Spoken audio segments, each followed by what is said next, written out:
Jusqu'à 9 heures, Good Morning Business. Et ça y est, le jour se lève, Christophe, sur Lille. Nous sommes à Lille pour le Tour de France de la reprise. Première étape donc dans les Hauts-de-France. Et on est avec Ludovic Lampire, le PDG du groupe Webhelp Région France. Bonjour. Bonjour. Bonjour Sandra, bonjour Christophe. Alors on va parler évidemment des centres d'appel, c'est votre spécialité, de votre petite PME, 1,6 milliard d'euros de chiffre d'affaires, 90 000 salariés dans le monde. Un grand groupe qui a choisi notamment les Hauts-de-France pour développer l'emploi et implanter des centres d'appel. 1000 emplois à Compiègne, 500 à Tourcoing, 1500 emplois dans cette région. Pourquoi est-ce que vous avez choisi particulièrement la région des Hauts-de-France? C'est presque un tiers de vos emplois en France pour vous installer.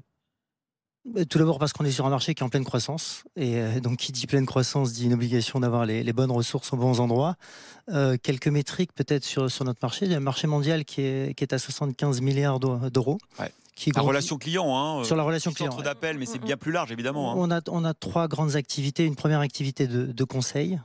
Pour ceux qui souhaitent, on peut les accompagner sur l'ensemble du parcours client. Une deuxième activité qui s'apparente plus à une SS2I, la capacité à mettre à disposition les bonnes solutions technologiques. Et une troisième qui est effectivement d'opérer au travers de notre plateforme de centre de contact. Donc ça, c'est au niveau mondial. Au niveau français, c'est un marché qui est autour de 2,5-2,7 milliards d'euros, qui est aussi lui-même en constante croissance. Donc pour revenir à votre question, les Hauts-de-France nous permettent de conforter, de solidifier en fait cette croissance avec un bassin d'emploi qui est assez riche, riche d'un point de vue quantitatif et qualitatif, tant à Compiègne qu'à Tourcoing.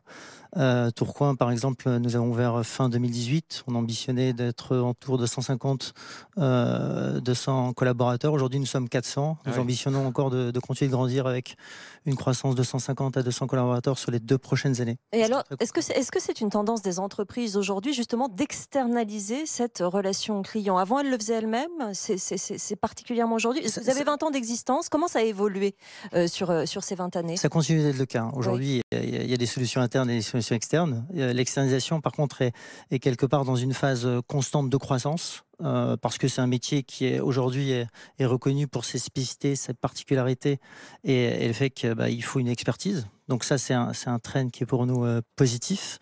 Donc ça, c'est le premier élément. Le deuxième élément, et on l'a vu par exemple dans le cadre de la crise que nous avons vécue, que nous continuons de vivre, il faut beaucoup de vitesse, d'agilité, de solutions technologiques. Et ça, quelque part, c'est notre core business. On reçoit par exemple en ce moment des SMS des fournisseurs d'énergie qui nous disent votre facture va augmenter. Est-ce que vous voulez qu'on en parle? Et donc, quand on appelle, c'est sur vous souvent qu'on tombe.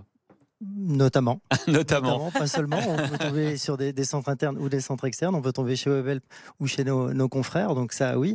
Effectivement, ça c'est un bon exemple où là, la relation humaine est importante, puisque c'est une question qui est un peu anxiogène et qui est source d'incertitude, et à nous d'apporter la réponse.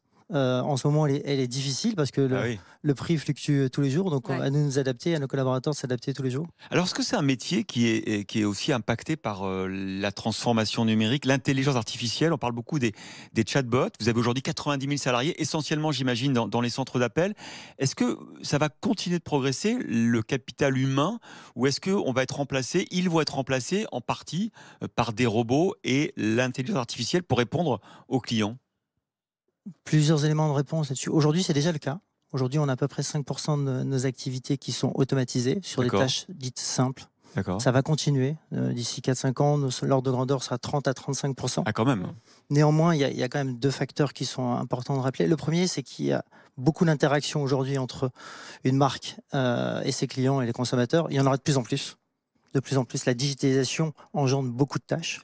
Et les tâches qui vont rester sont à la fois plus complexes et nécessitent une relation humaine, parce qu'il y a un échange d'émotions. Et une machine ou un robot est forcément très intelligente, soit même plus intelligente qu'un être humain, mais ne partagera pas une émotion. Comment vous gérez justement les recrutements? Vous parlez de la dimension humaine. Qui vous recrutez? Est-ce qu'ils ont des exigences particulières en ces temps un petit peu difficiles pour les employeurs? Comment ça se passe? Sur le recrutement, d'abord on a des partenaires. Si on prend l'exemple des Hauts-de-France, on a un très bon partenariat par exemple avec Pôle emploi.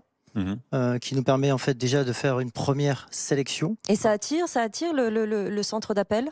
Oui, ça attire. Vous n'avez pas de problème de recrutement, pour le Si, on a des problèmes de recrutement parce qu'on a une grosse croissance. On est sur une croissance qui est de plus de 10% par an sur les 5 dernières années en France. Donc je ne vais pas vous cacher que, comme je l'évoquais en introduction, il faut un bassin d'emploi large, profond, solide et riche.